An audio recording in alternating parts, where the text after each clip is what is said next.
SAP Cloud Development Testing துறைகளில் இலவச பயிற்சிகளை BC Straining Academy வழங்கி வருகிறது. Eligibility 12 pass, first graduate, low economic family, single parent. Apply through the link in description.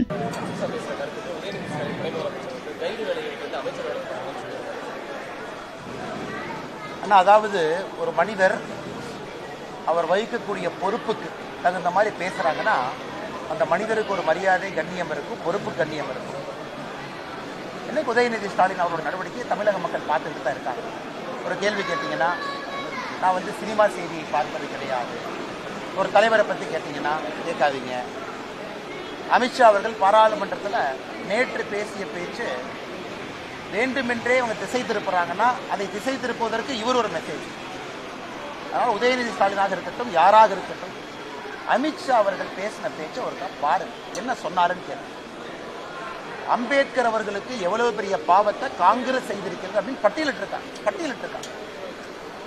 பாவங்களை பட்டியலிட்டிருக்கின்றார்கள். குறிப்பாக முதல் கேபினட் நேருவிலிருந்து ஆரம்பித்து அதன் பிறகு நடத்தப்பட்ட 1951-52 முதல் பாராளுமன்ற தேர்தல் எப்படி அம்பேத்கர் ஐயாவை தோற்கடிச்சாங்க, எப்படி அம்பேத்கர் ஐயாவை அவமானப்படுத்தினாங்க. காங்கிரஸை சார்ந்த 2 பிரதம மந்திரிகள் அவர்களுக்கு அவர்களே பாரத் ரத்னா கொடுத்துட்டாங்க. ஆனால் 1980 வரைக்கும் அம்பேத்கர் ஐயாவை மறந்துட்டாங்க. அன்னைக்கு ஜனசங்கம் இருந்த கூட்டணி ஆட்சி 1980 அம்பேத்கர் ஐயாவுக்கு பாரத் ரத்னா விருது கொடுக்கப்பட்டது. அதன் பிறகு அம்பேத்கர் ஐயாவுக்கு சம்பந்தப்பட்டிருக்கக்கூடிய 6 இடங்கள், பிறந்த இடம், வாழ்ந்த இடம், இறந்த இடம், படித்த இடம், அந்த 6 இடத்தையும் யார் இன்னைக்கு வாங்கி மக்கள் வருவதற்கு அதையெல்லாம் அற்புதமான ஒரு இடமாக யார் மாற்றியிருக்கிறாங்க? பிஜேபி அரசு, மோடி ஐயா. அம்பேத்கர் ஐயா படித்த லண்டன் இடத்தை யார் வாங்கியிருக்கிறாங்க? மோடி ஐயா. இதெல்லாம் கூட நாம் பட்டியலிட்டிருக்கின்றோம். நரேந்திர மோடி ஐயா அவர்கள் செய்திருப்பதை அமித்ஷா அவர்கள் பாராளுமன்றத்தில் பேசினாங்க. அதில் ஒரு வார்த்தை இவங்க என்ன சொன்னாங்க, நீங்க அம்பேத்கர் ஐயா வச்சு இவ்வளவு பாவத்தை நீங்க சம்பாதிச்சிருக்கிறீங்க, அவர் பேரை வச்சு அரசியல் பண்றீங்க, ஆனால் நீங்க எங்கே சென்றாலும் கூட உங்களுக்கு விமோசனம் கிடைக்காது என்று பேசியதை நீங்க அம்பேத்கர் ஐயாவை இழிவுபடுத்தி விட்டீர்கள் என்று காங்கிரஸ் பேசுகின்றார்கள். எதிர்கட்சி நண்பர்கள் திமுக பேசுறாங்க. இப்ப உதயநிதி ஸ்டாலின் அவர்களுக்கு ஹிந்தி தெரியாது போடான்னு சொல்றவரு அமித்ஷா அவர்கள் இந்தியில பேசுறது என்ன தெரிஞ்சுக்கிட்டாரு, என்ன கத்துக்கிட்டாரு? அதனால் இடத்திற்கு இருக்கக்கூடிய பொறுப்புக்கும் ஒரு தகுதி இருக்கு, ஒரு பணிவு வேண்டும். அது நம்முடைய துணை முதலமைச்சர் அவர்கள் இல்லை என்பது வெளிப்படையாக தொடர்ந்து தெரிகிறது. பத்திரிகையாளர் நடத்துகின்ற விதம், ஒரு காரில் உட்கார்ந்துக்கிட்டு பத்திரிகையாளர் சந்திப்பு, காரில் உட்காந்துக்கிட்டு, உதாரணத்துக்கு நம்ம சென்னையில் பேசிட்டு வந்தோம், நண்பர்கள் நீங்க கேட்குறீங்க நான் பேசணும்னு சொல்றீங்க, பேசுறோம், இருந்தும் பேசுறோம், 1/2 மணி நேரம் தான் ஆச்சு. பத்திரிகையாளர் நடத்துகின்ற விதத்தை பாருங்க, காரில் உட்கார்ந்துக்கிட்டு பத்திரிகையாளர் அப்படியே ஓடுவாங்க. அதுல யாருடைய கால் மீது எந்த வண்டி ஏறுன்னு யாருக்கு தெரியாது, மைக்க நீட்டினாங்கன்னா பதில். இதெல்லாம் தான் ஒரு துணை முதலமைச்சர் பத்திரிகையாளர் நடத்தக்கூடிய விதம். அதனால் உங்களுக்கு தெரியும், நான் வன்மையாக கண்டிக்கின்றேன் என்று சொல்வதை விட அவருடைய இடத்திற்கும் தகுதிக்கும் தகுந்தாற்போல் அவர் பேசுகின்றார்கள் அப்படிங்கிற கேள்வியை உங்கள் மூலமாக மக்கள் முன்னாடி வைக்கிறேன்.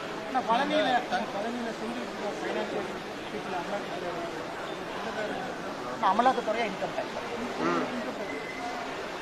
இல்ல, கொங்கு பகுதியை பொறுத்தவரை எல்லோரும் நம்முடைய சொந்தக்காரங்க தான். தமிழகத்தில் எல்லோரும் நம்முடைய சொந்தங்கள் தான். இன்று நம்முடைய நண்பர் ஒரு கேள்வி கேட்குறாங்க, அண்ணா பழனி பக்கத்தில் ஒரு மீது இன்கம் டேக்ஸ் அதிகாரிகள் ரைட் நடத்துகிறாங்க, ஒரு சொந்தக்காரங்க. ஆமாம், சொந்தக்காரங்க தான், எங்களுடைய உறவு முறை அவர்கள். இது கோயம்புத்தூரில் போன வாரம் நடந்த ஒரு ரைடும் சொந்தக்காரங்க தான். ஆனால் என்னை பொறுத்தவரை தெளிவாக இருக்கின்றேன், மத்திய அரசாக இருந்தாலும் யாராக இருந்தாலும் எந்த ஏஜென்சியாக இருந்தாலும் அவர் நடவடிக்கை அவங்க எடுக்கிறாங்க.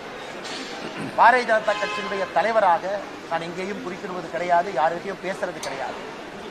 ஆனால் கொங்கு பகுதியில் எல்லா நம்முடைய சொந்தக்காரங்க இருக்கிறாங்க. பிரச்சனை வரும்பொழுது நியாயமான முறையில் இருக்கும்பொழுது நாம் தீர்வு கொடுக்குறோம். எல்லோரும் சொந்தங்கள். நான் சொந்தக்காரங்களையும் சொந்தங்களையும் நான் வேறுபடுத்தி பேசுறீங்கன்னா தமிழ்நாடு எல்லாமே சொந்தங்கள் தான்.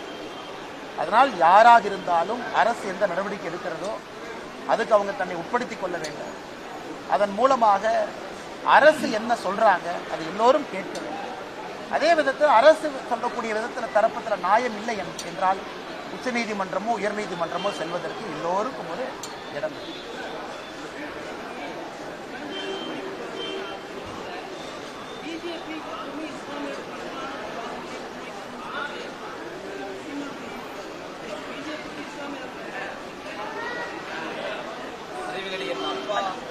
அண்ணா, என்னோட அண்ணன் சீமான் அவர்கள் ஒரு விஷயத்தை நல்லா உணர்ந்துக்கணுங்க அண்ணா.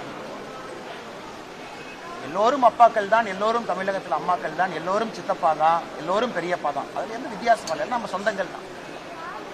அல்லுமா என்பது தடை செய்யப்பட்ட ஒரு இயக்கம். அதில் குறிப்பாக பாஷா அவர்களுக்கு நீதிமன்றம் சிறை தண்டனை விதித்து சிறையில் இருந்து பரோல்ல வெளியே வந்திருக்கிறாங்க. யார் இறந்தாங்களோ அவர்களுடைய மத முறைப்படி அடக்கம் பண்ணுங்க, அதெல்லாம் பண்ணுங்க. நாங்கள் தியாகிகளை விதைத்திருக்கின்றோம். இதெல்லாம் அரசியல் கட்சியை சார்ந்தவர்கள் சொல்லக்கூடிய கருத்துக்கள். இன்னும் சில அரசியல் கட்சிகள் சார்ந்தவர்கள் சடனா மாட்டியரா மாத்துறாங்க. கோயம்புத்தூர்ல பிப்ரவரி 1998 58 பேர் இறந்திருக்காங்க. 200க்கும் மேற்பட்டவர்கள் படுகாயம் அடைஞ்சிருக்கிறாங்க. அதிலே பாரதிய ஜனதா கட்சியை சார்ந்தவங்க, பொதுமக்கள் எல்லோரும் இருக்கிறாங்க. நாங்கள் எதிர்ப்பு சொல்வது, எதிர்ப்பு தெரிவிப்பது, காவல்துறை இது சரியா கையாளல. ஊர்வலத்திற்கு இன்டைரக்டா அனுமதி. அதே போல அரசியல் கட்சி தலைவர்களுக்கு சந்தோஷம், குஷி. ஏன்னா மைனாரிட்டி அப்பீஸ்மெண்ட் பண்றதுக்கு இதுவும் ஒரு வாய்ப்பு. அதனால் அண்ணன் சீமான் அவர்களாக இருக்கட்டும், அரசியல் தலைவர்களாக இருக்கட்டும், சமுதாயத்தில் எல்லோரும் அவர்களை பார்த்து கொண்டிருக்கிறார்கள். அவங்க பேச்சுக்கு ஒரு மதிப்பு இருக்கு, மரியாதை இருக்கு. இளைஞர்கள் பார்க்கிறாங்க அவங்க எந்த நிகழ்வுக்கு போறாங்க, யாரை பத்தி பேசுறாங்க, எப்படி பேசுறாங்க. அதனால் பொறுப்பில் இருக்கக்கூடிய அரசியல் கட்சி தலைவர்களும் அரசியல்வாதிகளும் இன்னும் பொறுப்போடு நடந்து கொள்ள வேண்டும் என்பது எங்களுடைய வேண்டுகோள்.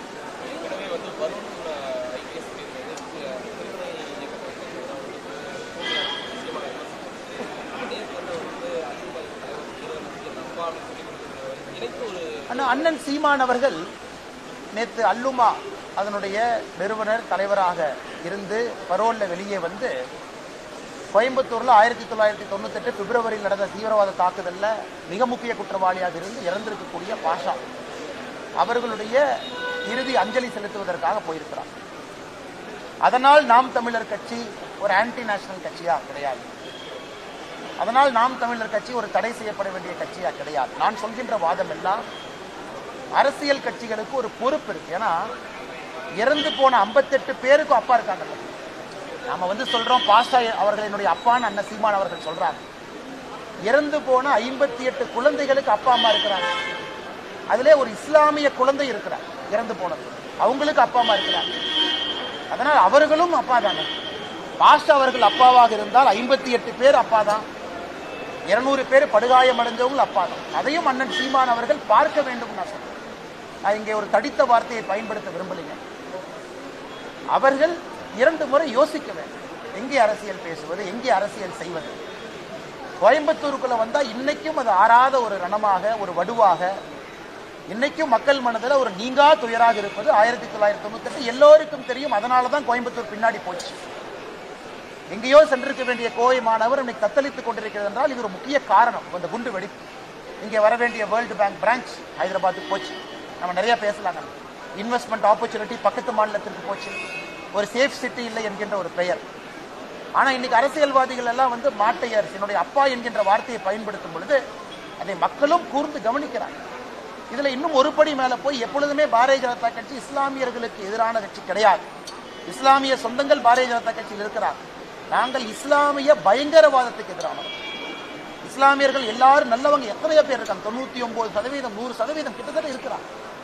அதுக்குள்ள இருக்கிற யாராவது பயங்கரவாதத்தை பயன்படுத்தி அதன் மூலமாக பிரிவினைவாதத்தை விதைக்க வேண்டும் என்று நினைத்தால் அவர்களுக்கு நாங்கள் எதிராக இருக்கிறோம். அதே நேரத்தில் நான் சொல்றேன், தீவிரவாதம் ஒரு மதம் சார்ந்தது கிடையாது, ஒரு மதம் சார்ந்தது கிடையாது. ஆனா இஸ்லாம் மதத்திலிருந்து ஒரு தீவிரவாதி வரும்பொழுது நாங்கள் தீவிரவாதம் என்கின்ற வார்த்தையை பயன்படுத்துறோம். அதுக்காக இஸ்லாம் மதத்தை கொச்சைப்படுத்துறோம்.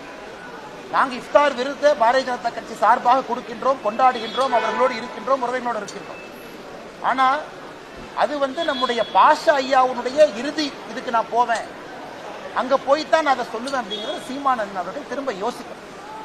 இறந்து போன மனிதருக்கு மரியாதையா நாங்களும் கொடுக்கிறோம். இறந்துட்டாரு, என்ன மரியாதை கொடுக்கணுமோ அதை ஊர்வலமாக நடத்தி ஒரு தியாகியை போல் பட்டம் கொடுத்து தான் கோயம்புத்தூர்ல திமுக அரசியல் செய்ய வேண்டும் என்று நினைத்தால் கோயம்புத்தூர் மக்கள் பதிலடி கொடுப்பார்கள் என்கிற நம்பிக்கை.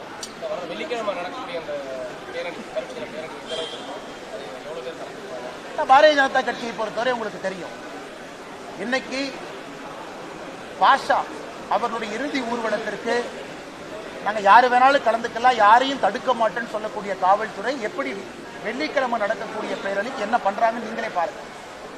பாரதிய ஜனதா கட்சியினுடைய தலைவர் வீட்டுக்கு வந்து நான் கைது பண்ணுவேன், கோயம்புத்தூர் தலைவர்களை வெளியே விட மாட்டேன், 2 பேர் ரோட்ல வந்தாவே 1500 போலீஸ் போட்டு கைது பண்ணுவேன், இதெல்லாம் தொடர்ந்து. ஆனா நாங்க ஒரு விஷயம் கோயம்புத்தூர் மக்களும் புரிஞ்சுக்கணும், பாரதிய ஜனதா கட்சி நரி வருதுன்னு சொல்லிக்கிட்டே இருக்கும்.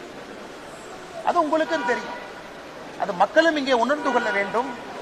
ஒரு கட்சியாக இருக்கட்டும், இயக்கத்தை சார்ந்தவர்களாக இருக்கட்டும், உயிரை கொடுத்து பல விஷயத்தை உங்கள் முன்னால் வைப்பது. கோயம்புத்தூர் மாநகரத்தில் சூசைட் பாம் அட்டாக்ல இருந்து என்ஐஏ சார்ஜ் ஷீட்டை யாரு படிச்சாலும் தெரியும் எந்த அளவுக்கு ஆழமாக இங்கே பயங்கரவாதம் இருக்கு. ஆனால் கோயம்புத்தூர் மக்கள் நல்லா புரிஞ்சுக்கணும், அமைதி, முழுமையான அமைதி இங்கே வரும்பொழுது மட்டும்தான் கோயம்புத்தூர் மாநகரம் தன்னுடைய இழந்த பொலிவை முழுமையாக அது மீட்க முடியும்.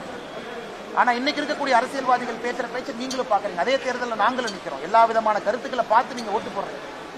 நாளைக்கு உங்களுடைய குழந்தை ஒரு வளர்ந்த மாநகரத்தில் இருக்க வேண்டும் என்று நினைத்தால் இன்னைக்கு மக்கள் நீங்க முடிவெடுக்கணும். பாரதிய ஜனதா கட்சியில் நாங்க கத்தி பிரயோஜனம் இல்லை. வெள்ளிக்கிழமை அன்னைக்கு நாங்க ஆர்ப்பாட்டம் பண்றோம், அதை பண்றோம், இதை பண்றோம், அதுல எல்லாம் பிரயோஜனம் இல்லைங்க. அது உங்களுக்கு நாங்கள் சொல்லுகின்ற செய்தி ஒரு பொது தளத்தில் இதெல்லாம் நடக்குது பாருங்க.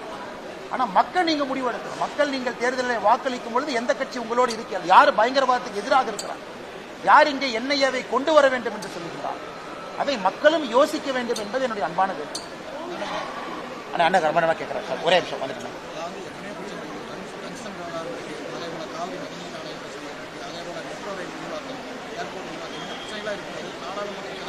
ஒரே நேரம் ஒரே தேர்தல் அந்த பிரச்சனையும் போயிட்டு இருக்காரு.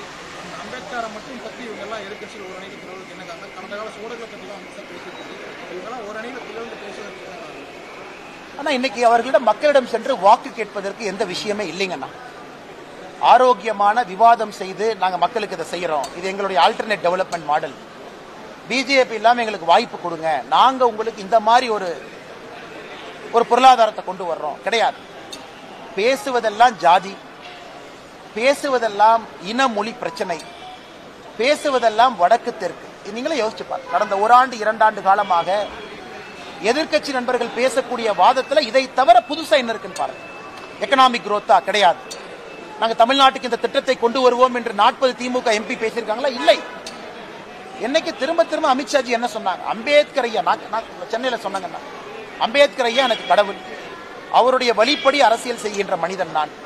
யாராவது திமுக குறை சொல்லட்டும், அண்ணாமலை என்ன மாநில தலைவரான பிறகு எங்களுடைய மாவட்ட தலைவர்கள் எத்தனை பேர் பட்டியலின சகோதர சகோதரிகள் சொல்லட்டும், எண்ணி பார்க்கட்டும், திமுகவையும் பாஜகவையும் எண்ணி பார்க்கட்டும்.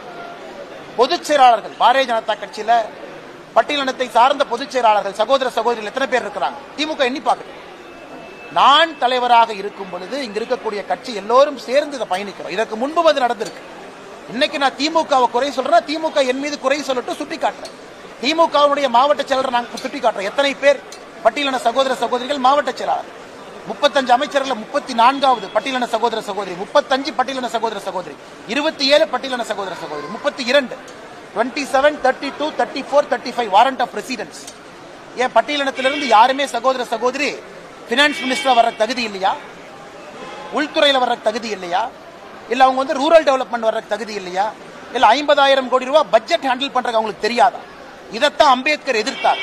அம்பேத்கர் ஐயாவுடைய ரெசிக்னேஷன் லெட்டர் நேரு அவர்களுக்கு எழுதியது யாரு படிச்சாலும் அம்பேத்கர் ஐயா தெளிவா சொல்லியிருப்பாரு, ஒரு பட்டியலின சகோதரன் என்கின்ற ஒரே காரணத்திற்காக நான் டெவலப்மெண்ட் மினிஸ்ட்ரி ஹேண்டில் பண்றதுக்கு இல்லையா? இல்ல நேரு அவர்கள் லண்டன் செல்லும் பொழுது நேரு அவர்களுக்கு இன்சார்ஜா இருப்பாங்கன்னு யாரையோ போட்டீங்களே, அப்ப இந்த அம்பேத்கர் அவர்கள் உங்களுக்கு ஞாபகத்துக்கு வரலையா?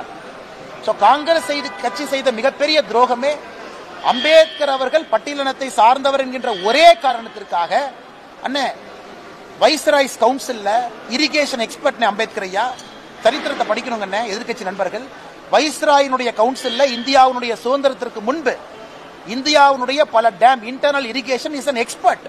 இன்னைக்கு எல்லாமே நம்ம சட்டமேதைன்னு சொல்றோம். அம்பேத்கர் ஐயாவுக்கு பல பரிணாமம் வருது. சட்டம் என்பது ஒரு பரிணாமம் தான். ஆனா இவங்க என்ன பண்ணாங்க, சட்டத்துக்குள்ள அடைச்சு வச்சாங்க, டெவலப்மெண்டே கொடுக்கல. அதை எதிர்த்து தான் அம்பேத்கர் அவங்க வெளியே வந்தாங்க. அதைத்தான் நாங்க இன்னைக்கு சொல்றோம். அதே தான் நீங்க பண்றீங்க, சமூக நீதிங்கிறீங்க. நீங்களே சொல்லுங்க, 35 திமுக அமைச்சர்கள்ல லிஸ்ட் எடுத்து பாருங்க, கவர்னர் ஆபீஸ்ல வாங்கி பாருங்க, யாருக்கு எந்த அதிகாரம் இருக்குன்னு சொல்லி வாரண்ட் ஆஃப் ரெசிடென்ஸ் கொடுத்திருக்காங்க. யாரு 1, 2, 3. உதயநிதி ஸ்டாலின் எங்க இருக்கிறாரு? உதயநிதி ஸ்டாலினுடைய ஆர்டர் நம்பர் 3, துணை முதலமைச்சராக இருந்து ஆர்டர் நம்பர் 3ல இருக்கார். நீங்க 3ஆவதா உதயநிதி ஸ்டாலின் இருக்கிறீங்களே, உங்களுக்கு முன்னாடி இருந்து அரசியல்ல பட்டியலின சகோதர சகோதரிகள் அத்தனை பேர் இருக்காங்க, அவங்க கடைசியா இருக்கணும். ஏன் அவங்க 34வது இருக்கணும், ஏன் 32வது இருக்கணும்? இதைத்தான் அமித்ஷாஜி கேட்கிறாங்க, இதைத்தான் நாங்கள் கேட்கின்றோம். ஆனா இதையெல்லாம் மறைத்து விட்டு சமூக நீதியை பத்தி பேசாம வெறும் வாய்க்கிலேயே நாங்க பட்டியலின சகோதர சகோதரி இருக்கிறோம்னு சொல்றீங்களே, நான் ஆதாரப்பூர்வமா கேட்கிறேன். நாளைக்கு முதலமைச்சர் சொல்லட்டும், இல்ல ஒரு பட்டியலின சகோதர சகோதரி நான் 2வது ஆக்க போறேன், முதலமைச்சருக்கு கீழே நம்பர் 2 வரவேற்கிறோம், நம்பர் 1 ஆக்கினா சந்தோஷம், நம்பர் 3 உதயநிதி ஸ்டாலினுக்கு மேல ஆக்கிற, Udhayanidhi Stalin number 4 will wait. இல்லையே, அப்ப உதயநிதி ஸ்டாலின் அவர்களுக்கு சமூக நீதியை பற்றி பேசுவதற்கு இன்னைக்கு கோயம்புத்தூர்ல தானே உதயநிதி ஸ்டாலின் இருக்காங்க, நாளைக்கு முதல்வர் ஐயா கோயம்புத்தூர் வந்தாலும் திருப்பூர் போறாங்க. அந்த கேள்வி கேளுங்க, உங்க கேபினெட்ல எந்த ஆர்டர்ல வச்சிருக்கீங்க? இதே நம்முடைய கேபினெட்ல பாருங்க எங்க இருக்கிறாங்க. கம்பாரிசன் நீங்க பத்திரிகை நண்பர்கள் பண்ணுங்கன்னா, பிஜேபியினுடைய அமைச்சர்களும் திமுகவுடைய அமைச்சர்களும் சும்மா வாய்கிளிய பாரதிய ஜனதா கட்சி பட்டியலினத்துக்கு எதிரி எதிரி எதிரின்னு சொல்லி இப்படியே ஒரு பிம்பத்தை கட்டமைச்சுக்கிட்டு இருக்கிறாங்க. இதைத்தான் திரும்ப திரும்ப நண்பர்கள் கேட்ட கேள்விக்கு இது எதுவுமே பேசாம சும்மா அம்பேத்கர் ஐயாவை பத்தி அமித்ஷாஜி பேசிட்டாங்கன்னு தம்மா தும்மான்னு குதிக்கிறாங்க. அப்படி இருக்கும்போது அங்கே ஜனதா கட்சியினுடைய மெம்பர்ஸ், முன்னாள் பாரதிய ஜனதா கட்சி ஜனசங்கம், அவங்க சொல்லி பாரத் ரத்னா அம்பேத்கர் ஐயா கொடுக்கப்பட்டது, அதையா மறுக்கிறீங்க? இல்லைன்னு சொல்லுங்க. அம்பேத்கர் ஐயா இறந்த பிறகு பாரத் ரத்னா ஏன் அவ்வளவு நாள் வெயிட் பண்ணோம்? இன்னைக்கு சட்ட மேதைன்னு புகழ்றீங்களே, நீங்க ஏன் அவர் பாரத் ரத்னா விருது கன்சிடரே பண்ணல? சரி, சவுத் மும்பை 1952 தேர்தலில் நேரு அவர்கள் அம்பேத்கர் ஐயாவுக்கு எதிராக பிரச்சாரம் பண்ணாங்களா இல்லையா? அம்பேத்கர் ஐயாவுக்கு போடுகின்ற ஓட்டு குப்பை தொட்டியிலே போடப்பட வேண்டிய ஓட்டு காங்கிரஸ் நீங்க மும்பையில பிரச்சாரம் பண்ணீங்களா இல்லையா? இல்லை, காங்கிரஸ் கட்சி சொல்லிட்டுங்கன்னா அரசியல் விட்டே போயிடுறேன். அம்பேத்கர் ஐயாவுக்கு போடுகின்ற ஒரு வாக்கு குப்பை தொட்டியிலே போடப்பட வேண்டிய வாட்டு நீங்க பேசலையா? அதெல்லாம் மக்கள் மறந்துட்டாங்களா? அம்பேத்கர் ஐயாவை ஜெயிக்க வச்சது யாருங்க? அப்ப இருந்த ஜனசங்கம். எந்த மாநிலத்திலிருந்து? வேறு மாநிலத்திலிருந்து கொண்டு வந்தாங்க. அதனால் இன்னைக்காச்சும் இந்த பம்மாத்து அரசியலை திமுக விட்டு தமிழக மக்களும் புரிஞ்சுக்கணும். வாய்கிலேயே பட்டியலின சகோதர சகோதரின் முதலமைச்சர் பேசுவது அழகு கிடையாது. பட்டியலின சகோதர சகோதரிக்கு என்ன அதிகாரம்? அம்பேத்கர் ஐயா சொன்னாங்களே, கல்வியோடு அரசியல் அதிகாரம் கொடுக்கப்படும் பொழுது மட்டும்தான் பட்டியலின சகோதர சகோதரி தன்னுடைய உண்மையான நிலையை புரிந்து கொள்வார்கள் என்று அரசியல் அதிகாரம் கொடுத்தீங்களா? அதனாலதான் இந்த டிராமா போயிட்டே இருக்குதுங்களா? அதான் இந்த விளக்கமான ஒரு விஷயத்தை விளக்கி பத்திரிகையாளர் சந்திப்பிலே சொல்ல வேண்டும் என்பதற்காக தான் கொஞ்சம் நேரத்தை எடுத்து உங்கள்கிட்ட பேசுறேன்.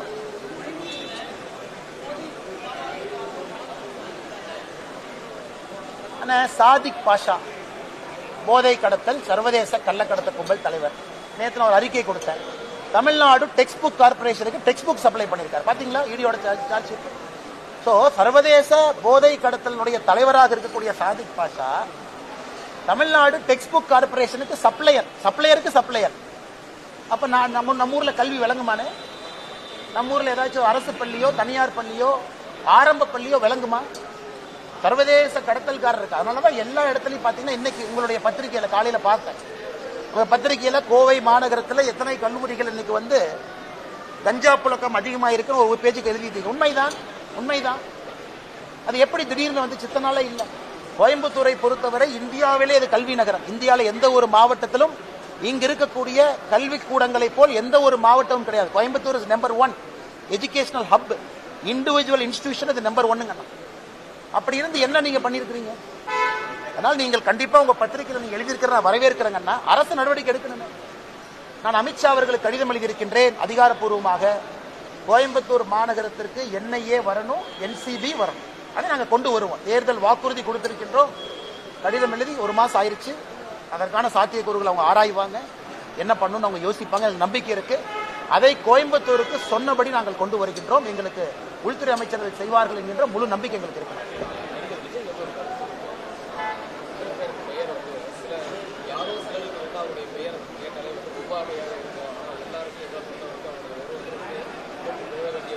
இல்ல இதை நான் சொல்றேன்னா, இன்னைக்கு இவங்க நான் கேட்கிறேன், விஜய் அவர்கள் இன்னைக்கு அரசியலுக்கு வந்திருக்காங்க. போன வாரம் விஜய் அவர்கள் கோவால ஒரு கல்யாணத்துக்கு போறாங்க. அவர் விமான நிலையத்தில் கேட் நம்பர் 6ல சோதனை கூடத்தில் தன்னை உட்படுத்தி கொண்டு ஒரு தனியார் விமானத்தில் போறாங்க. அவருடைய பிரைவேட் போட்டோ எப்படி வெளியே வந்துச்சு? பிரைவேட் போட்டோ எப்படி வெளியே வந்துச்சு? விஜய் அவர்கள் யாரு கூட வேணாலும் போலாம், அவருடைய தனிப்பட்ட விருப்பம். விஜய் அவர்கள் கூட யாரு வேணாலும் விமானத்தில் போலாம், அவருடைய தனிப்பட்ட விருப்பம். யார் அந்த போட்டோ எடுத்து வெளியிட்டார்? அதனால்தான் நாங்கள் நம்முடைய சிந்தியா அவர்களுக்கு விமான போக்குவரத்து அமைச்சர் அவருக்கு பாரதிய ஜனதா கட்சி சார்பாக கடிதம் எழுத இருக்கின்றோம். யார் அந்த போட்டோவை எடுத்தார்? இதே போறவங்க வர்றவங்க போட்டோ எடுக்கிறதா ஸ்டேட் இன்டெலிஜென்ஸ் வேலையா? ஸ்டேட் இன்டெலிஜென்ஸ்ல போட்டோ எடுத்து திமுக ஐடி விங் கொடுக்கறதா அவங்க வேலையா? ஆனா ஒரு மனிதனுடைய தனிப்பட்ட வாழ்க்கையிலே தலையிடுவதற்கு யாரும் உரிமை இல்லை. அவங்க பேசுறது பிஜேபிக்கு எதிராக பேசினா கூட நான் இந்த கட்சியினுடைய மாநில தலைவராக சொல்லுவேன், இதுதான் நீங்க காட்டக்கூடிய அரசியல் நாகரிகம், இதுதான் திமுக மக்களை மதிக்கக்கூடிய விதம். யார் வேணாலும் எங்க வேணாலும் போவாங்க, தனியா அவங்க போறாங்க, கல்யாணத்துக்கு போறாங்க, அதையும் போட்டோ எடுத்து நீங்க லீக் பண்ணுவீங்க, ரிலீஸ் பண்ணுவீங்க, பேசஞ்சர் மேனிஃபெஸ்ட் எடுத்து.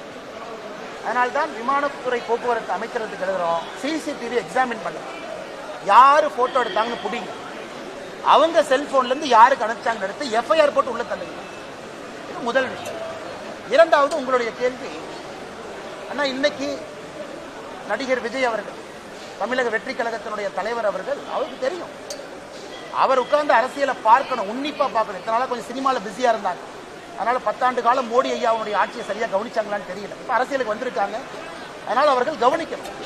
10 ஆண்டு காலமாக அம்பேத்கர் ஐயா சொன்னபடி அரசியல் செய்து நாட்டு மக்களுக்கு நல்லது செய்வது யார்? அவங்க பின் பாயிண்ட் பண்ணட்டும். இந்த இடத்துல பிஜேபி அம்பேத்கர் ஐயா கொள்கைக்கு விரோதமா போச்சு சொல்லட்டும், பாயிண்ட் சொல்லணும், பாயிண்ட் சொல்லணும். 10 ஆண்டு காலம் பிஜேபியினுடைய ஆட்சி, மோடி ஐயா ஆட்சி. 11 ஆண்டு காலம், 13 ஆண்டு காலம் குஜராத்ல மோடி ஐயாவுடைய ஆட்சி. ஒரு இடத்துல அம்பேத்கர் ஐயாவுக்கு எதிராக நாங்கள் நடந்து கொண்டோம் அப்படின்னு ஒரு கட்சி வாய்க்கிலேயே உதயநிதி ட்வீட் போடுறார். அந்த ட்வீட்ல ஒரு லைன் போடலாமே, இது அம்பேத்கர் ஐயாவுக்கு எதிரானது. அம்பேத்கர் ஐயா கொண்டு வந்த அரசியலமைப்பு சட்டத்தில் ஒரே நாடு ஒரே தேர்தல் இருக்கு. அதைத்தான் 1968க்கு பிறகு திரும்ப கொண்டு வர்றோம். இது எப்படி அரசியலமைப்பு சட்டத்துக்கு எதிராக இருக்கும்? அம்பேத்கர் ஐயா கொண்டு வந்த சட்டம் தானே. 51, 52 ஒரே நாடு ஒரே தேர்தல் தான். 57 ஒரே நாடு ஒரே தேர்தல். 62 ஒரே நாடு ஒரே தேர்தல். 67 ஒரே நாடு ஒரே தேர்தல். எப்படி அம்பேத்கர் ஐயாவுக்கு எதிராக பாரதிய ஜனதா கட்சி செயல்படும்? அதனால சில படித்த அரசியல்வாதிகள் கேட்டா 5 முறை எம்பி 7 முறை எம்பி பாராளுமன்றத்தில் பேசுறாங்க. உங்களுக்கு நான் கேட்க விரும்புறேன், அப்ப ஒரே நாடு ஒரே தேர்தல் பாரதிய ஜனதா கட்சி கொண்டு வந்தால் அது அம்பேத்கர் ஐயாவுக்கு எதிராக எப்படி சொல்லுவீங்க? அம்பேத்கர் ஐயா சொன்னது தானே செய்யறோம். அதனால் எல்லோருக்கும், நடிகர் விஜய் அவர்கள் உட்பட எல்லோருக்கும் நான் சொல்லிக் கொள்வது, எங்களிடம் குறை இருந்தால் சுட்டி காட்டுங்க, பாயிண்டா பேசுங்க. இது தப்பு பண்ணுங்க, இந்த பில்லுல தப்பு பண்ணுங்க, இந்த சட்டத்துல தப்பு பண்ணுங்க, நான் உங்ககிட்ட பாயிண்டா பேசுறேன். அப்படி யாராவது சொன்னால் நான் தவறு செய்தாலும் கூட திருத்திக் கொள்கிறேன். நான் காலையிலே சொன்னேன், அம்பேத்கர் ஐயா என் கடவுள். அதனால தயவு செய்து அரசியல் கட்சிகள் 19 பேசி பேசி பேசி இப்படியே வண்டி ஓட்டுறதை விட எங்க தவறு நடந்திருக்குன்னு சொல்லுங்க, அப்புறம் பேசுவோம். நன்றி. பேச மாட்டேன் 1/2 மணி நேரம் பேச வச்சுக்கேன் தலைவா, சாயந்தரம் பேசுறேன். இர்ரெகுலர் பீரியட் என்னதான் பண்றது? உங்க பிரச்சனைகளை கட்டுப்படுத்த லயன் டேட் சிரப் தினமும் 2 ஸ்பூன்.